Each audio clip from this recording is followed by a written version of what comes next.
अल्लाह के रसूल अलैहिस्सलाम जब हजरत अमीर हमजा के जनाजे पर आए तो आने के बाद मेरे आका रो पड़े। इतना रोए कि रोते रोते आंसुओं से दाढ़ी शरीफ तर हो गई। और जिस दिन वो 70 लोग शहीद हुए थे, उन लोगों को कफन पहनाने के लिए मुसलमानों के पास कपड़ा भी नहीं था। आज अगर कोई लावारिस लाश रेलवे स्टेशन पे पड़ी नजर आती है तो लोग उसको भी चंदा करके पूरा कफन देते हैं। लेकिन इस्लाम के लिए वो लोग जो शहीद हुए हैं, जिनके लिए कुरान में आयत आई है वला तक़ूलू लिमन युक़तलू फी सबीलिल्लाहि अमवात बल अहयाउ वलाकिन ला तशऊरून, ये खास नाजिल हुई है शोदाए उहद के लिए, और इसका हुक्म फिर हर शहीद के लिए आम है क़यामत तक के लिए। लेकिन सोचो तो सही कि उनको कफन देने के लिए कपड़ा भी नहीं था। हालांकि सच्ची बात यह है कि मैं कोई मुकर्रिर आदमी नहीं हूँ, बारगाह गौसियत का फ़कीर हूँ, तो मैंने कोई तकरीर नहीं करना। वो बारगाह गौसियत का एक बरबत है, बरबत, उसको सिर्फ मैंने बजाना है। बरबते दिल पर इश्क के तार मैंने छेड़कर चले जाना है, जो मेरा काम है। और बस उसके बाद मेरी हाज़िरी मुकम्मल हो जाएगी। गुलामी का सबूत इंशाअल्लाह देकर मैं रुखसत हो जाऊंगा। मैंने कोई तकरीर करना नहीं, मैं आगाज़ डायरेक्ट दर्द दिल से कर रहा हूँ। यहाँ जो मैंने आखिर में भाई मौलाना मोहम्मद अली फैज़ी साहब से नात पढ़ते सुना तो मुझे लगा कि यहाँ एक एक आदमी बैठा हुआ आशिक़ रसूल है। सुभान अल्लाह। मिंबर से लेकर के ज़मीन तक जितने बैठे हैं ये सब शाख है, और दुनिया में आशिक़ रसूल से बड़ा कोई नहीं होता। यहाँ कोई वीआईपी नहीं बैठा है, यहाँ सब वीवीआईपी लोग बैठे हुए हैं। यहाँ कोई बादशाह नहीं बैठा है, यहाँ सब के सब बादशाह जिस पे रश्क करे वो बैठे हुए हैं। और बादशाह तो बादशाह है, बादशाह कोई एक मुल्क का बादशाह होता है, बादशाह कोई 2 मुल्क का बादशाह होता है, जिसे दुनिया सिकंदर आजम कहती है। अगर सिकंदर इस वक्त मौजूद होता तो मैं उस सिकंदर को चैलेंज के साथ इस मिंबर के नीचे बिठा के कहता, इनके मुकद्दर पे तू रश्क कर, तू क्या मुकद्दर का सिकंदर है और तेरी औकात क्या है, तुझसे बड़ा महरूम कौन है कि तू ईसा अलैहिस्सलाम की विलादत से पहले पैदा हुआ और तूने 16 साल मेहनत की, और 16 साल मेहनत के बाद तूने आधी से ज्यादा दुनिया फतेह की। लेकिन तू ही कहता था ना कि जब मैं जनाजे में जाऊंगा तो मेरे दोनों हाथ बाहर कर देना ताकि मैं हाथ खाली लेकर के जाऊं। मुसलमानों, जो बात मैं कर रहा हूं ये तकरीर नहीं बल्कि ये दिल की आवाज है। अगर ये बात तुमने समझ लिया तो तुम अपने मुकद्दर पे रश्क करोगे। कोई सिकंदर और किसी की कोई औकात नहीं है तुम्हारे सामने। मेरी बहनों की भी तवज्जो चाहता हूँ। 16 साल मेहनत करके जिसने जंगलों बियाबान में घास फूस पर सोया और आधी से ज्यादा दुनिया फतेह की, जब जनाजे में गया तो खाली हाथ गया और उसको क्या मिला? आधी से ज्यादा दुनिया की हुकूमत मिली और हाथ खाली गया। लेकिन सुन्नियों, उसको आधी से ज्यादा दुनिया मिली है और तुम्हें अल्लाह का महबूब मिला है, तुम्हें मालिक कौनैन मिला है, तुम्हें मुस्तफा जाने रहमत मिले हैं। और तुम जब दुनिया से जाओगे तो खाली हाथ नहीं जाओगे, अपने जनाजे में हाथों में दामने मुस्तफा लेकर के जाओगे। इससे बड़ी नेमत क्या हो सकती है? और अगर तुम दामने मुस्तफा ले जाने में कामयाब हो गए तो मेरे इमाम कहते हैं नकीरैन करते हैं ताजीम मेरी। अरे ये इंसान क्या इंसान, फरिश्ते भी तुम्हारी ताजीम करेंगे। नकीरैन करते हैं ताजीम मेरी, फिदा हो के तुझ पे ये इज्जत मिली है। किस बुनियाद पर? तुम्हारे हाथों में दामने मुस्तफा अगर रह गया, जनाजे में तुम दामने मुस्तफा ले गए, फरिश्ते तुम्हारी ताजीम करेंगे, तुम्हारी कब्र जन्नत के बागों में से बाग बन जाएगी। अगर उलमा बैठे हुए हैं पीछे तो मैं उनकी तवज्जो चाहता हूँ दुआ लेने के लिए। तुम्हें जन्नत में जाने की जरूरत नहीं है, जन्नत तुम्हारी कब्र में सिमट आएगी और तुम्हारी कब्र जन्नत के बागों में से बाग बन जाएगी। ये कब होगा?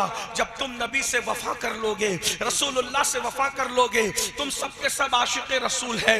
अब बस एक बात करके बात पूरी कर लेना है। जितनी देर में आप समझ लें अल्लाह अकबर, नबी से वफा किसे कहते हैं, नबी ये पाक से वफादारी का मतलब क्या है। तुम सब आशिक़े रसूल हो ना मेरे भाई, तो अब बताओ रसूलुल्लाह से हमें वफा करना है, अल्लाह हमारा होगा अगर हमने नबी से वफा कर ली। इकबाल ने तक कहा था कि मोहम्मद से वफा तूने तो हम तेरे हैं, कि मोहम्मद से वफा तूने तो हम तेरे हैं। अरे ये जहां चीज है क्या, लौहो कलम तेरे हैं। तुम रोजी रोटी के लिए परेशान हो, खुदा तुम्हारा हो जाए अगर तुम नबी से वफा कर लो।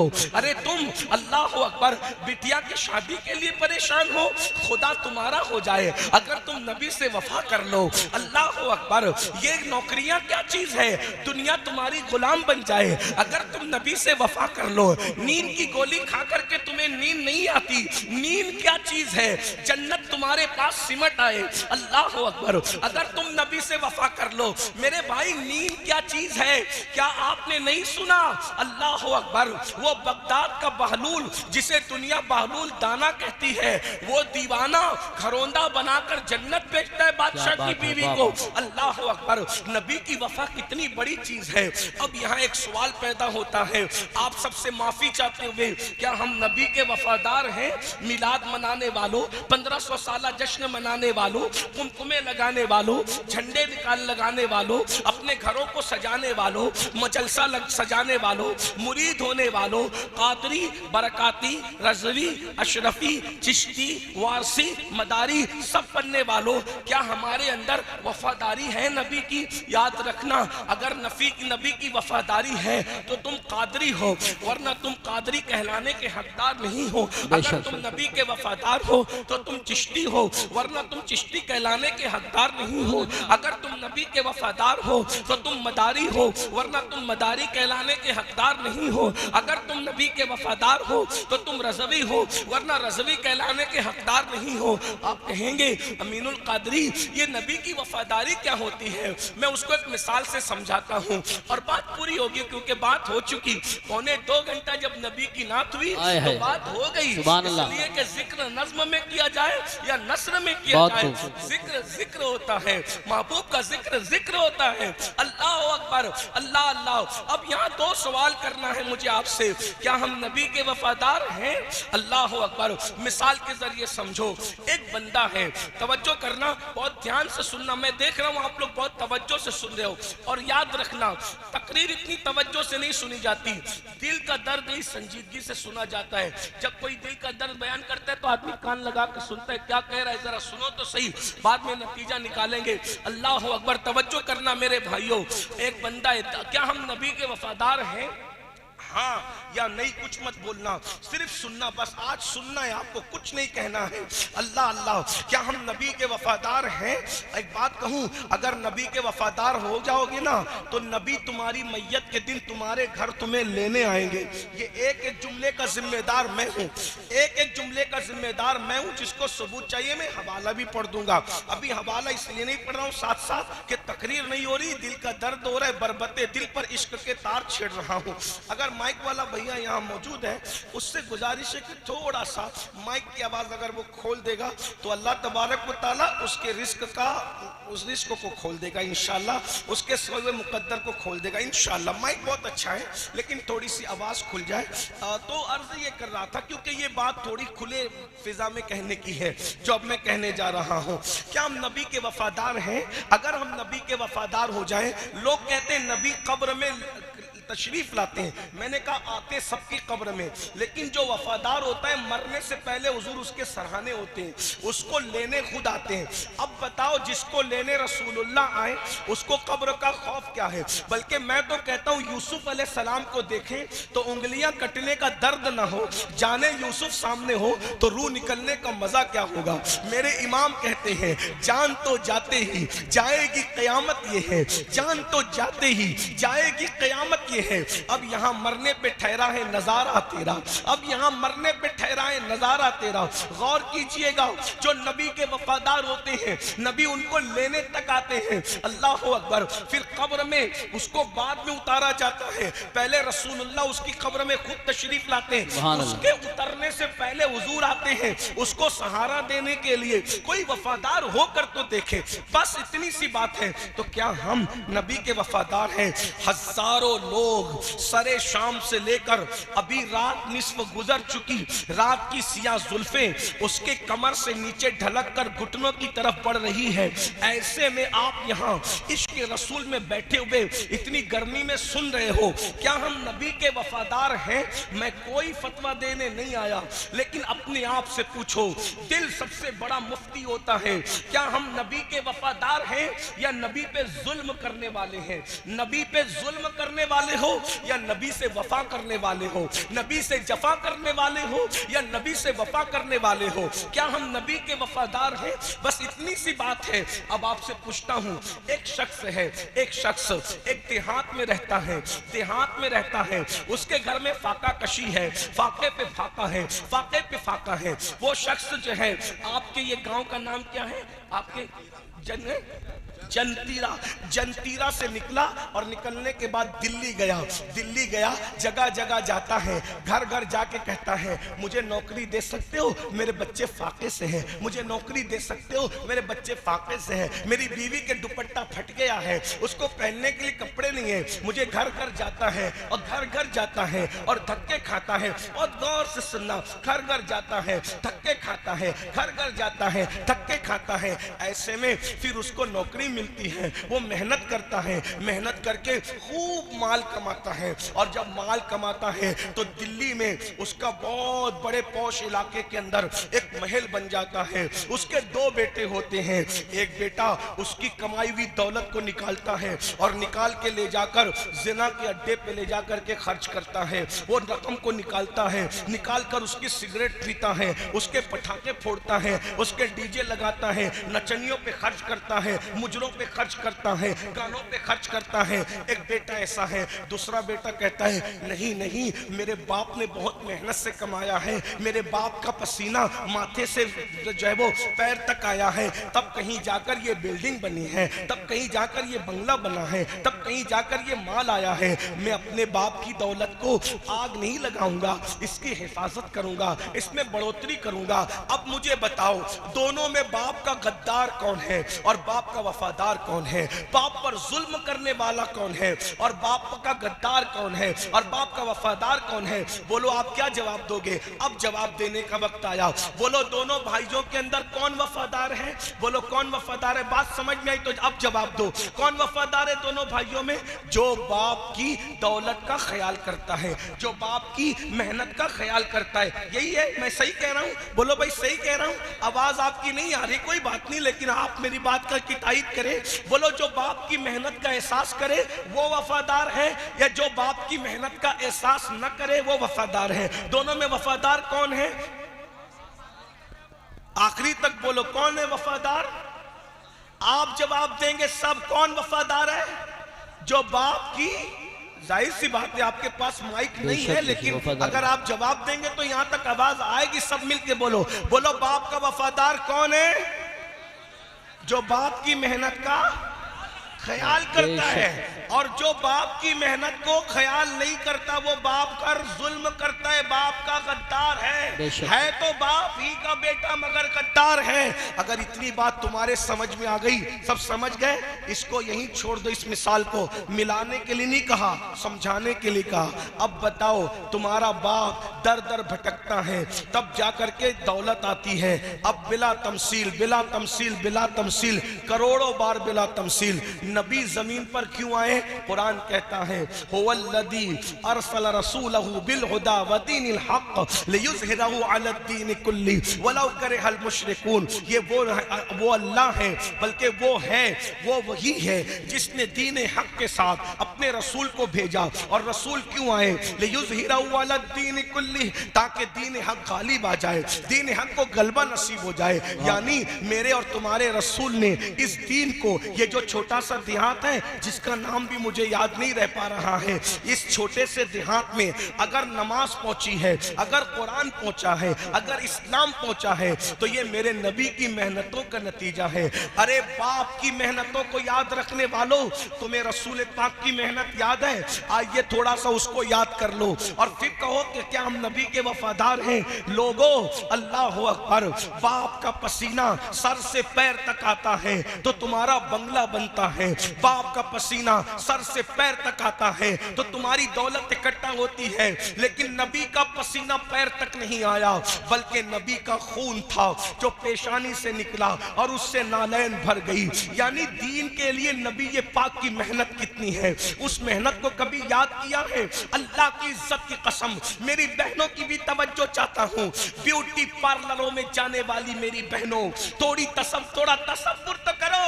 अल्लाह अकबर, इस दीन को दुनिया में पहुंचाने के लिए नबी ने कितनी मेहनत की है, रसूल पाक ने कितनी मेहनत की है। हुजूर की मेहनतों का आलम क्या है। अल्लाह अकबर, बस इसको समझ लो। क्या हम नबी से वफा कर रहे हैं? एक दिन उम्मुल मोमिनीन सैयदा आयशा सिद्दीका ने कहा था, या रसूल अल्लाह, आपकी जिंदगी का सबसे मुश्किल दिन कौन सा है? आपकी जिंदगी का सबसे मुश्किल दिन कौन सा है? फिर खुद ही जवाब देती है, सवाल भी खुद ही करती है, जवाब भी खुद ही देती है। कहती, या रसूल अल्लाह, आपकी जिंदगी का सबसे मुश्किल दिन ओहद का दिन है ना?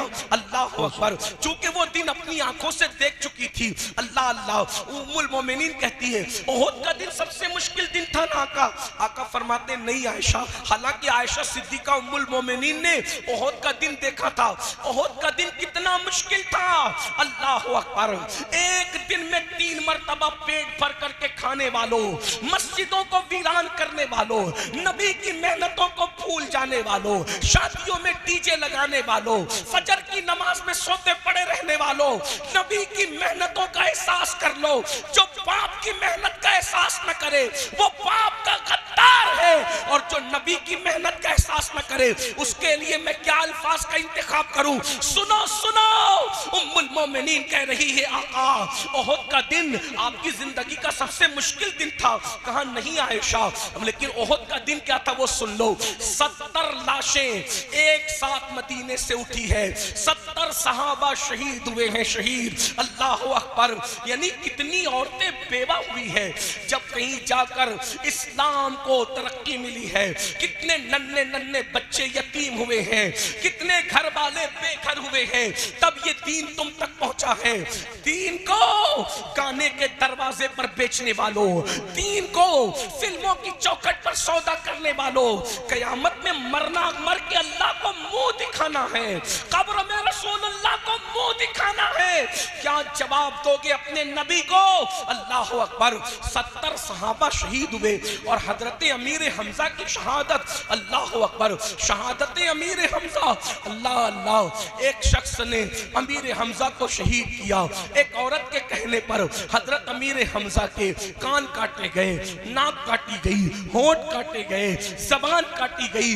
अल्लाह अकबर, और फिर आखिरी में हजरत अमीर हमजा का सीना चीर कर उनके सीने से कलेजा निकाला गया, और कलेजा निकाल कर उस शख्स ने जिसने हजरत अमीर हमजा को शहीद किया था, कलेजा निकाल कर एक औरत के हाथ में दिया, और वो औरत हजरत अमीर हमजा के कलेजे को अपने दांतों से चबाने लगी।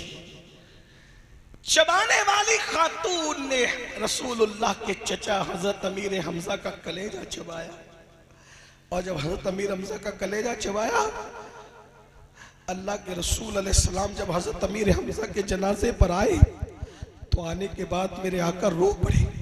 इतना रोए कि रोते रोते आंसुओं से दाढ़ी शरीफ तर हो गई। और जिस दिन वो 70 लोग शहीद हुए थे, उन लोगों को कफन पहनाने के लिए मुसलमानों के पास कपड़ा भी नहीं था। आज कोई लावारिस लाश रेलवे स्टेशन पे पड़ी नजर आती है तो लोग उसको भी चंदा करके पूरा कफन देते हैं। लेकिन इस्लाम के लिए वो लोग जो शहीद हुए हैं, जिनके लिए कुरान में आयत आई है वला तक़ूलू लिमन युक़्तलू फ़ी सबीलिल्लाहि अमवात बल अहयाउ वलाकिन ला तशऊरून, ये खास नाजिल हुई है शोदाए उहुद के लिए, और इसका हुक्म फिर हर शहीद के लिए आम है क़यामत तक के लिए। लेकिन सोचो तो सही कि उनको कफन देने के लिए कपड़ा भी नहीं था। उस वक्त हज़रत अमीर हमजा की बहन सैयदा सफिया मैदान उहुद में मौजूद थी। जब देखा कि मेरा भाई शहीद हो गया है तो अपने बेटे हजरत जुबैर इब्न अव्वाम से कहा कि बेटा, मेरे घर में सूती 2 दुपट्टे के टुकड़े मौजूद हैं, 2 दुपट्टे उठा करके लाओ। और वो जो 2 दुपट्टे उठा करके लाए तो कहा या रसूल अल्लाह, ये 2 सूती दुपट्टों के टुकड़े हैं, मेरे भाई हमजा को इसमें आप कफन पहना दें। तो मेरे आका ने रोते हुए कहा था कि हमजा की बहन इस मैदान में मौजूद है तो हमजा के लिए उसने कफन का इंतजाम कर दिया। लेकिन मेरा एक और भी तो सहाबी है जिसे दुनिया मुसअब इब्न उमैर के नाम से जानती है, मुसअब के लिए कौन कफन का इंतजाम करेगा? तो उन्होंने कहा था या रसूल अल्लाह, ये कपड़े आपके पास हैं, आप जिसको चाहे दे दे, हमजा की कोई कैद नहीं। तो मेरे आका ने फरमाया एक हमजा के लिए, एक मुसअब इब्न उमैर के लिए। और उसके बाद फिर क्या हुआ, अल्लाह अकबर, जाने वाला गया और रोते हुए वापस आया। अर्ज किया या रसूल अल्लाह, हम उनके चेहरे पे कपड़ा डालते हैं तो पैर खुल जाते हैं, और पैरों पे कपड़ा डालते हैं तो सर खुल जाता है। मेरे आका ने रोते हुए कहा था हमजा और मुसअब के चेहरे पे कपड़ा डाल दो और पैरों पर घास डालकर उनके दफन का इंतजाम करो। वही ओहद का दिन है जिसमें रसूलुल्लाह के दंदान शहीद हुए, वही ओहद का दिन है जिसमें रसूलुल्लाह के घुटनों को जख्मी किया गया, हुजूर के गालों को जख्मी किया गया। और फिर उम्मुल मोमिनीन सैयदा आयशा कहती है कि या रसूल अल्लाह, आपकी जिंदगी का सबसे मुश्किल दिन ओहद का दिन था। आका फरमाते नहीं, इतनी मुश्किलों के बाद भी कहा ओहद का दिन मुश्किल नहीं था, बल्कि पूछा फिर कौन सा दिन मुश्किल था? तो मेरे आका फरमाते हैं आयशा, ताइफ का दिन मेरी जिंदगी का सबसे मुश्किल तरीन दिन था।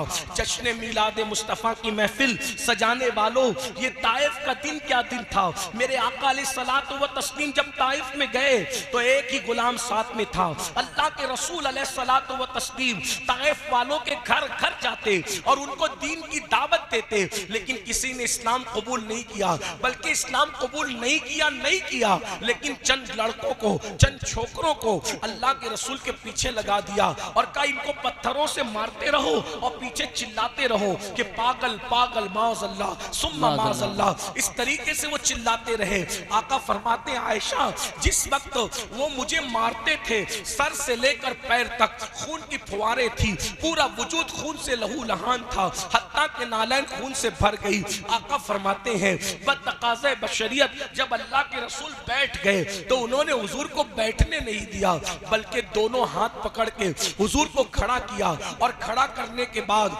हुजूर की पिंडलियों पे उन्होंने पत्थर मारे। पिंडली समझते हैं, पिंडलियों पे पत्थर मारे।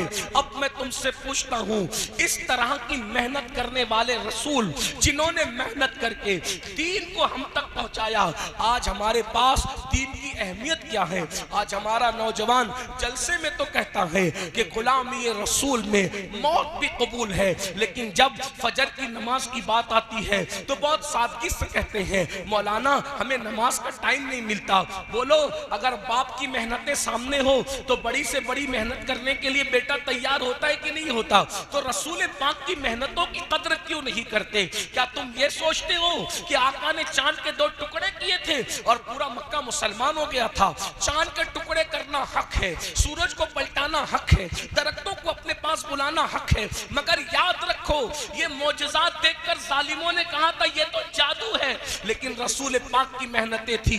उन मेहनतों की वजह से वो कलमा पढ़ के मुसलमान हुए थे। खालिद इब्ने वलीद कहते हैं एक एक दरवाजे पर अल्लाह के रसूल दिन में 17 मर्तबा गए इस दीन के लिए। अल्लाह, महसूस कर सकते हो तो महसूस करो। एक एक दरवाजे पर अल्लाह के रसूल एक एक दिन में 17 मरतबा गए। मक्के के कुफार ये प्लान बनाते थे जब आज अल्लाह के रसूल आएंगे तो हम इतना हुजूर को सताएंगे कि दोबारा हुजूर नहीं आएंगे, लेकिन इतना सताया जाता था आका फिर दोबारा तशरीफ लाते थे, फिर दोबारा उससे ज्यादा सताया जाता था। आका तीसरी मरतबा आते थे, फिर तीसरी मरतबा उससे ज्यादा सताया जाता था। हुजूर चौथी मरतबा आते थे। खालिद इब्ने वलीद कहते हैं 17 मरतबा मेरे आका एक दिन में लोगों के घरों पर तशरीफ ले गए इस दीन के लिए। अब मुझे बताओ हमारे नजदीक मजहब की अहमियत क्या है, दीन की अहमियत क्या है। अगर ट्रेन पकड़ना हो तो 5 बजे हमारी आंख खुल जाती है, लेकिन फजर की नमाज में जाना हो तो हमारी आंख नहीं खुलती। अब आपसे मैं पूछता हूँ, बताओ जब कोई इतनी मेहनत करे, एक बच्चा होता है ना बच्चा, अगर वो बच्चा घरौंदा बनाता है, उसके घरौंदे को तुम तोड़ो तो वो बच्चा रोता है, चीखता है, चिल्लाता है, हाय मेरी मेहनत, हाय मेरी मेहनत। अब आपसे पूछना चाहता हूँ, बच्चे का बनाया हुआ घरौंदा अगर तुम उसकी कद्र न करो तो वो रोता है। रसूलुल्लाह का कायम किया हुआ दीन, आज ये जो दीन की बहारें हैं, आज ये जो दीन में रानाइयां हैं, आज ये जो दीन का गुलशन हरा भरा है, अगर तुम इसकी कद्र नहीं करोगे तो इसकी तकलीफ किसको होगी? अल्लाह के रसूल को होगी, मुस्तफ़ा जाने रहमत को होगी। मेरे भाइयों कितना अफसोस होता है ना, आज मुसलमान जिना की गंदी फिल्में रात के 3-3 बजे तक देखता है। क्या समझते हो क्या अल्लाह के रसूल को इसकी खबर नहीं होती? हम किसी मर के मिट्टी में मिल जाने वाले का कलमा नहीं पढ़ते, हम तो उस नबी का कलमा पढ़ते हैं जो जिंदा है, हमारी जानों से ज्यादा करीब है। तू जिंदा है वल्लाह, तू जिंदा है वल्लाह। मेरी चश्मे आलम से छुप जाने वाले, मैं सबसे पूछता हूँ, अरे डिजिटल जो वो जुआ खेलने वालों, डिजिटल तौर पे जुआ खेलने वालों, जो आज मोबाइल के अंदर तुम इजी मनी के चक्कर में और तुम जो है शॉर्ट टाइम में करोड़पति बनने के चक्कर में जो डिजिटल जुआ खेल रहे हो, उसके बारे में आका ने फरमाया कि जो जुआ खेलेगा कयामत के दिन उसका हाथ सूअर के खून में रंगा हुआ होगा। और अगर कोई ये सोचता है कि रिंद के रिंद रहे, हाथ से जन्नत न गई, तो याद रखिए, अच्छी तरह याद रखिए मेरे भाइयों कि मेरे आका फरमाते हैं जो जुआ खेलने के बाद नमाज के लिए जाता है और नमाज के लिए वुजू करता है, गोया वो सूअर के खून से वुजू करता है, वो सूअर के खून से हाथ पांव धुलता है। जरा बताओ तो सही मेरे आका अलैहिस्सलाम के गुलामों कितनी तकलीफ पहुंचाओगे। मैं एक जुमला अक्सर अपने जवानों से कहता हूं, हजाम की कुर्सियों पे बैठकर दाढ़ी मुंडवा करके कटरों में फिकवाने वालों, शादियों में डीजे लगाने वालों, गाने सुनने वालों, जिना के अड्डों को आबाद करने वालों, औरतों को पाप की नजर से देखने वालों, मौत को भूलने वालों, आखिरत को फरामोश करने वालों, सूद और ब्याज के धंधे करने वालों, अपने घर की औरतों को फिल्मों में ले जाने वालों, अपने घर की बेटियों को ब्यूटी पार्लर तक ले जाने वालों, बेपर्दा अपनी बच्चियों को वलीमों में लेकर के घूमने वालों, कभी तुमने सोचा कि ताइफ की वादियों में रसूलुल्लाह के जिस्म पर जो पत्थर मारे जा रहे थे वो हुजूर के जिस्म को जख्मी कर रहे थे? ध्यान से सुनना, गौर से सुनना, अगर तुम नबी के वफादार हो तो तुम्हें तुम्हारे इश्क रसूल का वास्ता, तुम्हें तुम्हारे इश्क मुस्तफा का वास्ता, तुम्हें तुम्हारी मोहब्बत रसूल का वास्ता। मुझे बताओ ताइफ में जो नबी पे पत्थर मारे जा रहे थे वो नबी के जिस्म को छलनी कर रहे थे, लेकिन तुम्हारे गुनाह नबी के जिस्म को जख्मी नहीं करते, बल्कि तुम्हारे गुनाह के नश्तर नबी के दिल पर लगते हैं, अल्लाह के रसूल के दिल को छलनी करते हैं। बताओ आशिक रसूल इसीलिए होता है कि वो अपने महबूब का दिल दुखाए, वो अपने आका का दिल दुखाए। मेरे भाई जो अपनी माँ का दिल दुखाए, मरते वक्त तो उसकी जबान पे कलमा नहीं आता, जो नबी का दिल दुखाए मरते वक्त तो उसकी जबान पे कलमा कैसे आएगा? मैं जानता हूँ कि गुनाह करते वक्त किसी मुसलमान की ये नीयत नहीं रहती कि वो अपने रसूल का दिल दुखाए, वो अपने नबी को दिल को तकलीफ पहुँचाए, लेकिन लाशऊरी तौर पर नबी का दिल तो दुख रहा है ना, नबी के दिल को तो तकलीफ पहुंच रही है ना। तुम सोचते हो अरे ये मौलवी लोग क्या करेंगे, हम नमाज नहीं पढ़ते, हमारी अपनी मर्जी है, हम अपनी मर्जी से जीते, हमारी अपनी मर्जी है। मेरे भाई मौलवी कुछ करे ना करे उसका तो इख्तियारी कुछ नहीं, लेकिन मौला मुस्तफ़ा जाने रहमत 24 घंटा तुझे देख रहे हैं, तू नबी की निगाह में है। आका अलैहिस्सलातु व तस्लीम जब तुझे गुनाह करते देखते होंगे तो हुजूर के दिल पे क्या गुजरती होगी, इसी दिन के लिए मैंने पत्थर खाए थे, इसी दिन के लिए मेरे दांत मैंने शहीद करवाए थे, इसी दिन के लिए मेरे घुटने जख्मी हुए थे, इसी दिन के लिए जो है मैंने इतने दुख उठाए थे, इतनी तकलीफें उठाई थी। और फिर याद रखना, यहाँ तो हुजूर तुम्हें कुछ नहीं कह रहे हैं, यहाँ हुजूर का दिल दुखी हो रहा है, हुजूर के दिल पे नश्तर लग रहे हैं। बल्कि एक बात मुझे याद आई, एक नवाब साहब हजाम की कुर्सी पे बैठ के दाढ़ी मुंडा रहे थे, तो अल्लाह अकबर, एक मजजूब वहां से गुजरे तो उन्होंने कहा नवाब साहब दाढ़ी छील रहे हो? तो नवाब साहब शायर थे, नवाब साहब ने अपनी धुन में शायराना अंदाज में जवाब दिया उस मजजूब बुजुर्ग को कि बाबा दाढ़ी ही तो छील रहे हैं, किसी का दिल थोड़े छील रहे हैं। तो उस मजजूब ने रोते हुए कहा था, अगर तुझे पता होता कि तू किसका दिल छील रहा है, अरे तेरे चेहरे पे चलने वाला वस्तरा तेरे चेहरे पे बाद में चलता है, पहले ये रसूलुल्लाह को अजियत पहुंचाता है। मेरी कौम के जवानों, तुम्हें क्या हो गया? जो तुम्हें एक गिलास पानी पिलाता है, जो तुम्हें नौकरी देता है, तुम उसके मशकूर होते हो। जिस नबी ने खुदा का पता दिया, जिस नबी ने तुम्हें कुरान दिया, जिस नबी ने तुम्हें इस्लाम दिया, मेरे भाइयों हुजूर के दिल में हमारी मोहब्बत कितनी है। अरे हम पैदा भी नहीं हुए थे, हमारे लिए पूरी पूरी रात हुजूर दुआ करते थे, रब्बे हबली उम्मती, रब्बे हबली उम्मती। वो रसूल जो जाने वफा हैं, उनको छोड़कर तुम अदाकारों के चक्कर में पड़े हो, अदाकाराओं के चक्कर में पड़े हो। बताओ क्या हमारे घर में दीन है? बेटियों को देख लो, बेटों को देख लो, दीन हमारे घर में कहाँ है? सुबह उठते हो तो मोबाइल खोल करके पिक्चरें देखते हो, रात को पिक्चरें देखते हो, फिल्में देखते हो। नबी का जिक्र कभी किया?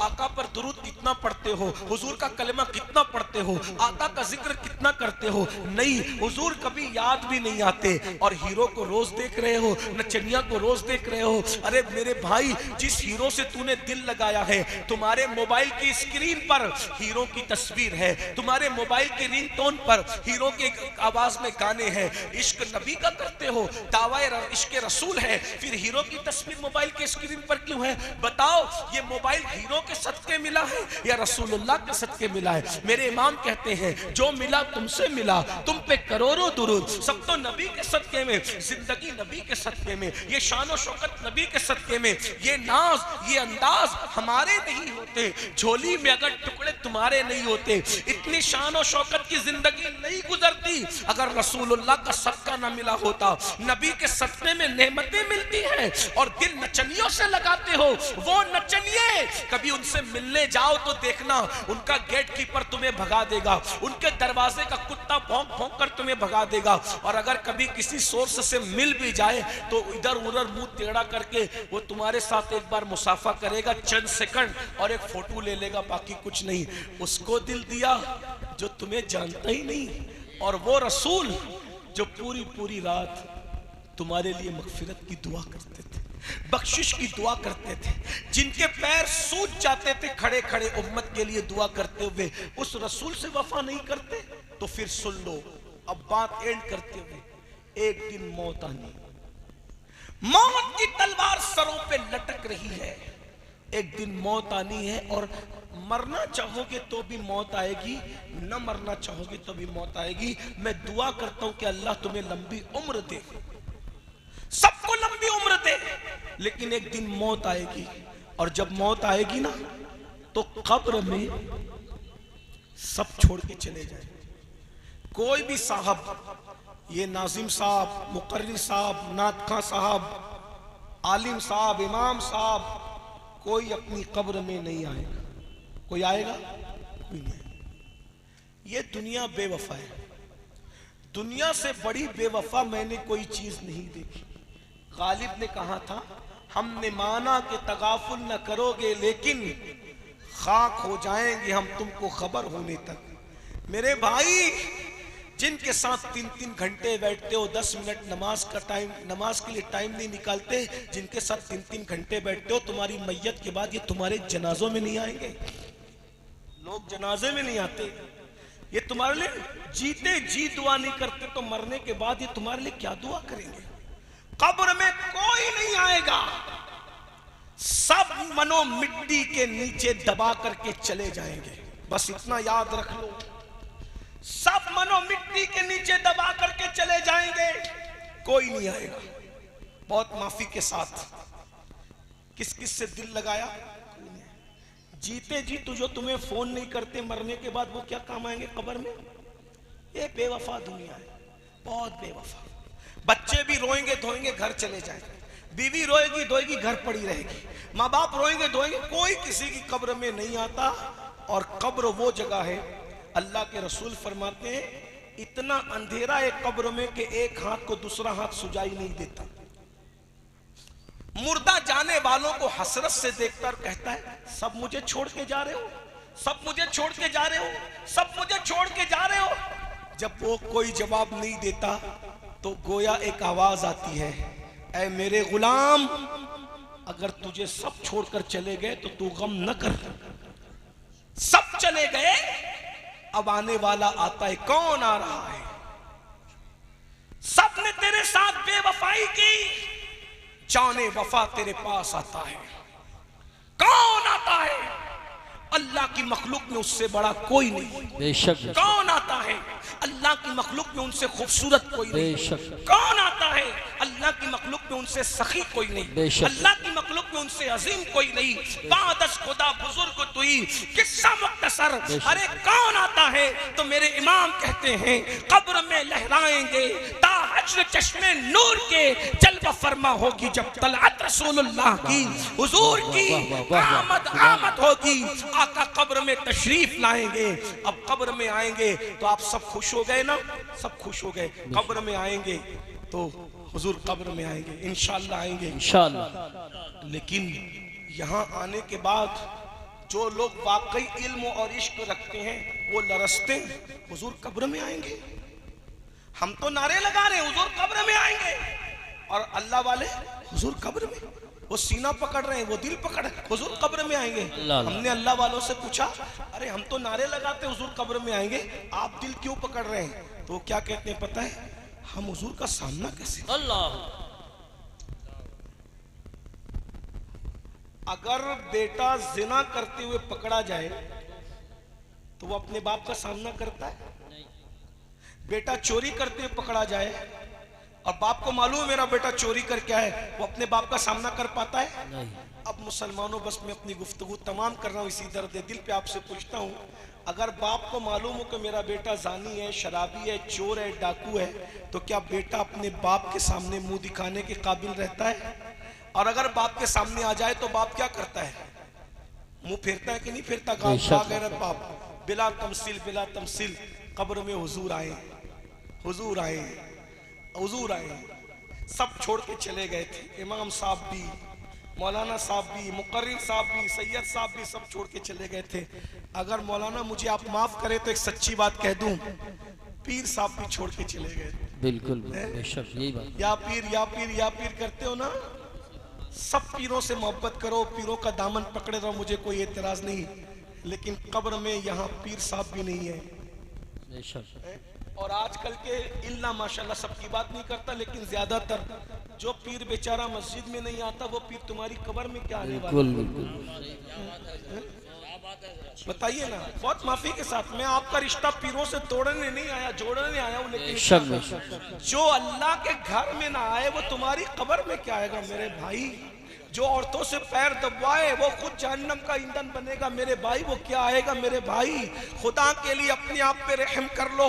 तुमने बेवफा लोगों से दिल तो लगा लिया, लेकिन जाने वफा से वफादारी कब करोगे? मैं कहता हूँ सब सिलसिले में मुरीद हुए, नबी की वफा के सिलसिले में भी कभी मुरीद हो जाओ। अल्लाह अकबर। ये नबी की वफादारी हमारे अंदर कहाँ है मेरे भाई? बता तो सही। अल्लाह अकबर। मैं खुदा का वास्ता देकर, तुम्हारे इश्क रसूल का वास्ता देकर तुमसे कहता हूं, जब सब कब्र में से चले गए, मिट्टी मुंह पे डालकर अमीनुल कादरी भी गया, ये भी गया, वो भी गया, वो भी सब गया, तो कौन आया? कब्र में हुजूर आए। अब बताओ, हुजूर आए, हुजूर तो कब्र चमकाने आए, हुजूर तो जन्नत के बागों में से बाग बनाने आए, हुजूर तो थपकियां दे के सुलाने आए। मेरे इमाम कहते हैं, माँ जब एक लौते को छोड़े आ आ कह के बुलाते ये हैं, बाप जहां बेटे से भागे लुत्फ वहां फरमाते ये हैं, बंदे को मरकद में थपक कर कर मीठी नींद सुलाते ये हैं, ठंडा ठंडा मीठा मीठा पीते हमें पिलाते ये हैं, कसरे दना तक किसकी रसाई, जाते ये हैं आते ये हैं। बोलो नबी अपनी उम्मतियों को कब्र में थपकियां दे के सुलाते हैं। अरे जब माँ थपकियां देती है तो सोने में इतना मजा आता है। जब नबी के नरम नरम रेशम से ज्यादा नरम हाथ, मुश्क से ज्यादा खुशबूदार हाथ जब उम्मती को कब्र में थपकियां देंगे तो कैसे सुकून की नींद आएगी। ताजुश शरिया कहते हैं नबी के सुलाए हुए को कौन उठा सकता है। कहते हैं मैं मरूं तो मेरे मौला ये मलाइका से कह दे, मैं मरूं तो मेरे मौला ये मलाइका से कह दे, कोई इसको मत जगाना अभी आंख लग गई है, कोई इसको मत जगाना अभी आंख लग गई है। अरे जो नबी के दामन में सो उसका क्या हाल होगा। तेरे दामने करम में जिसे नींद आ गई है, तेरे दामने करम में जिसे नींद आ गई है, जो फना न होगी ऐसी उसे जिंदगी मिली है, जो फना न होगी ऐसी उसे जिंदगी मिली है। लेकिन ये कौन नबी के दामन में सोएगा। नबी किसको थपकियां दे के सुलाएंगे। जो नबी का वफादार होगा, जिसने दाढ़ियां मुंडाकर कटरों में फिकवाई होगी और नबी का दिल दुखाया होगा, जिसने नमाजों के वक्त में मस्जिद के जीनों पे बैठ के मोबाइल के गेम खेले होंगे, अल्लाह अकबर, जिसने नबी के दुश्मनों के साथ रिश्तेदारियां की होगी, नबी के गुस्ताखों को अपनी बेटियां दी होगी, उनसे बेटियां ली होगी, जिनकी बेटियां ब्यूटी पार्लरों में सजने धजने के लिए गई होगी, उनके साथ क्या होगा। क्या उनको भी नबी थपकियां दे के सुलाएंगे। मैं उनको नबी का गद्दार तो नहीं कह रहा हूं, लेकिन याद रखो, गौर से सुन लो, नबी कब्र में आए, तसव्वुर करो, बाप चला गया, भाई चला गया, माँ छूट गई, बच्चे छूट गए, सब छूट गए, किसका सहारा था। बोलो किसका सहारा था। हुजूर का सहारा। अब हुजूर कब्र में आए और आपको और हमें देखा। अल्लाह न करे, अल्लाह न करे, 1000 बार न करे, अल्लाह किसी दुश्मन को भी वो दिन न दिखाए, अल्लाह किसी दुश्मन को भी वो दिन न दिखाए। किसका सहारा रह गया। ऐ बेकसों के आका अब तेरी दुहाई, सिर्फ हुजूर का सहारा है, बाकी सब सहारे छूट गए।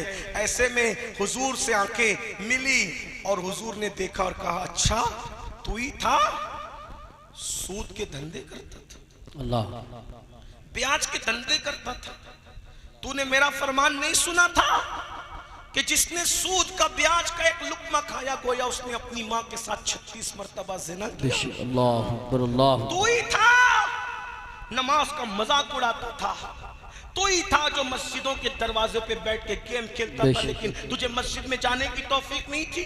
तू ही था जो ओवर स्मार्ट बनने के लिए चेहरे से दाढ़ियां मुंडा मुंडा कर गटरों में फेंकवाता था। तू ही था जिसने शरीयत को पीठ के पीछे डाल रखा था। और ऐसे में हुजूर जलाल में आए, गुस्से में आए। अल्लाह ना करे, अल्लाह ना करे, गजब से उनके खुदा बचाए, जलाल बारी इताब में है।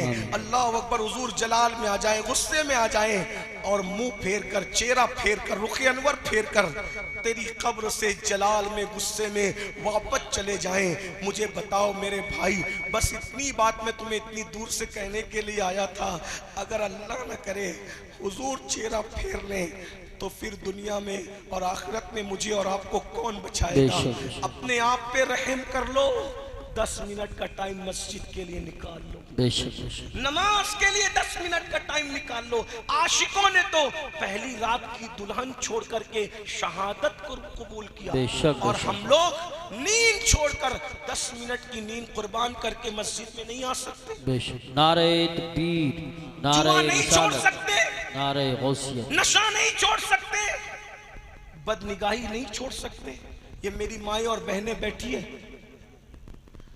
बीमारी से बचने के लिए लोग मुंह छुपा सकते हैं, कोविड से बचने के लिए, और हुजूर की खुशी के लिए औरतें पर्दा नहीं कर सकती, नहीं कर सकती पर्दा। सैयदा फातिमा ज़हरा के पर्दे का आलम यह है कि उनके दुपट्टे को कभी चांद और सूरज ना देखे, और हमारा हाल क्या हो गया। इसलिए अल्लाह के लिए तौबा करो, हुजूर को मनाओ, हुजूर को राजी करो, आका राजी हो जाएंगे। आका से वफा करो। याद रखना, अगर ये समझते हो कि मैं सुन्नी हूँ और मैं झंडा लगाता हूँ, जुलूस निकालता हूँ, इसी पर मैं नबी का वफादार हूँ, मैं आपको गद्दार कहने नहीं आया। लेकिन इतना ज़रूर है, झंडे की अहमियत अपनी जगह है, जुलूस की अहमियत अपनी जगह है, जलसे की अहमियत अपनी जगह है, नाते रसूल की अहमियत अपनी जगह है। लेकिन अगर गुनाह करते हो तो इससे नबी का दिल दुखता है। अब आपके ऊपर है, आप नबी को खुश करना चाहते हो या नबी का दिल दुखाना चाहते हो। मेरे भाई, जो माँ का दिल दुखाए जब मरते वक्त तो उसको कलमा नसीब नहीं होता, तो जो नबी का इतनी बार दिल दुखाए मरते वक्त तो उसकी ज़बान पे कलमा कैसे आएगा। इसलिए आज ले उनकी पनाह, आज मदद मांग उनसे, फिर न मानेंगे क़यामत में अगर मान गया। अगर हुजूर नाराज हो गए दुनिया भी बर्बाद है, आखिरत भी बर्बाद है। मेरी माएँ और बहनें मौजूद है, उनसे भी कहता हूँ नमाज के लिए वक्त निकालो, नमाज के लिए टाइम निकालो और अपने बच्चों को इल्म से रोशनास कराओ। बच्चों को तालीम दो, अच्छी तालीम दो। कम से कम एक एक घर में एक आलिम एक हाफिज होना ज़रूरी है। डॉक्टर बनाओ, इंजीनियर बनाओ, टीचर बनाओ, एडवोकेट बनाओ, तालीम पे मेहनत करो। आज मुसलमान क्या कहते हैं, हमारे पास तालीम के लिए पैसे नहीं है, तालीम महंगी हो गई है। मैंने कहा भाई, जूते भी महंगे हो गए, कपड़े भी महंगे हो गए, मोबाइल का रिचार्ज भी महंगा हो गया, दाल और शक्कर भी महंगी हो गई, लेकिन कभी वापस आए शोरूम से, यार मोबाइल महंगा हो गया, हमने नहीं खरीदना, जूते महंगे हो गए, हमने नहीं खरीदना, शक्कर और दाल महंगी हो गई, हमने नहीं खरीदना।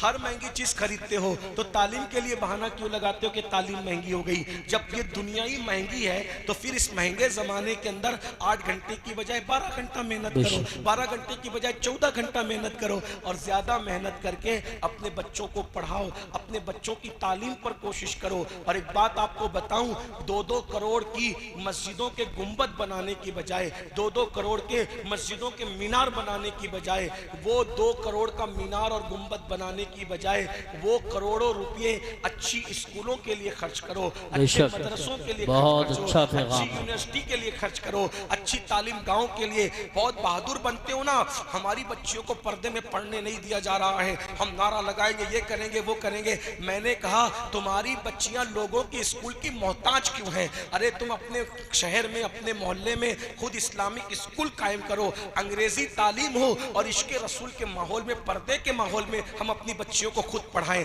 मेरे भाइयों, मुसलमानों के पास पैसा कम नहीं है, मगर मुसलमान पैसा कहाँ खर्चा कर रहा है? उर्स में खर्चा कर रहा है, जलसे में खर्चा कर रहा है, डीजे में खर्चा कर रहा है, जुलूस में पटाखे फोड़ करके खर्चा कर रहा है। मेरे भाई, मैं तुझे मना नहीं कर रहा उर्स का, उर्स कर, लेकिन वैसा कर जैसे गरीब नवाज करते थे, ख्वाजा उस्मान हरवनी का, बाबा कुतुबुद्दीन करते थे गरीब नवाज का, बाबा फरीद करते थे बाबा कुतुब का, बाबा निजामुद्दीन करते थे बाबा फरीद का। उर्स ऐसा करो जैसे अपने बुजुर्गों ने किया। ये क्या, हम लोग 1-1, 2-2 लाख रुपया सिर्फ चादर में, घाघर में खर्चा कर देते हैं। अरे चादर चढ़ाओ, 1000 की चढ़ाओ, 99,000 बचाकर किसी अच्छे स्कूल में लगा दो, किसी अच्छे मदरसे में लगा दो। कुछ यतीम बच्चे जो ड्रॉप आउट होना चाहते हैं, फीस नहीं भर सकते, वो अपने पीर के नाम से फीस भर के किसी बच्चे को डॉक्टर बना दो, इंजीनियर बना दो, एडवोकेट बना दो। जहां खर्चा करना है वहां नहीं करते और जहां नहीं करना है वहां करते हो। पैसा बहुत मेहनत से आता है, अपने पैसों को बर्बाद न करो। ये बातें लोगों को बुरी लगती है, लाख बुरी लगे, हम तो मिजाज ये रखते हैं, जो पिया को भाए अख्तर वो सुहाना राग है, जिससे ना खुश है पिया वो रागनी अच्छी नहीं। हम मरासिम अहले सुन्नत के मुखालिफ नहीं है, लेकिन मरासिम अहले सुन्नत में जो तुमने खुराफात और बिदात शामिल कर दिए हैं, हम उसके मुखालिफ हैं, हम उसको बोलते रहेंगे। यहाँ कितने सेठ लोग होंगे, मालदार लोग होंगे जो उर्स में कव्वालों पर लाखों रुपया ऐसे लुटा देते हैं। मैं कहता हूँ मेरे भाई,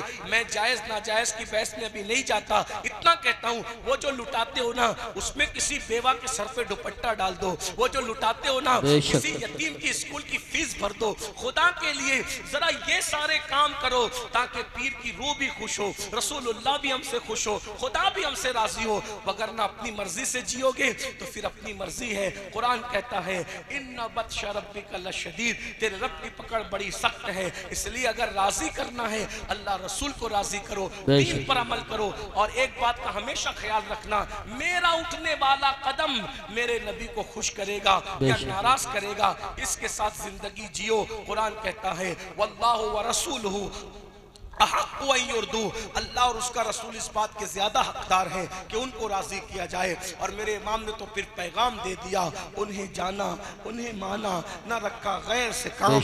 लिल्लाहिल हम्द, मैं दुनिया से मुसलमान गया। अस्तगफिरुल्लाह रब्बी मिन कुल्लि ज़म्बिन व अतूबु इलैहि व मा अलैना इल्लल बलाग। अस्सलामु अलैकुम व रहमतुल्लाहि व बरकातहू। हज़रात तशरीफ रखें।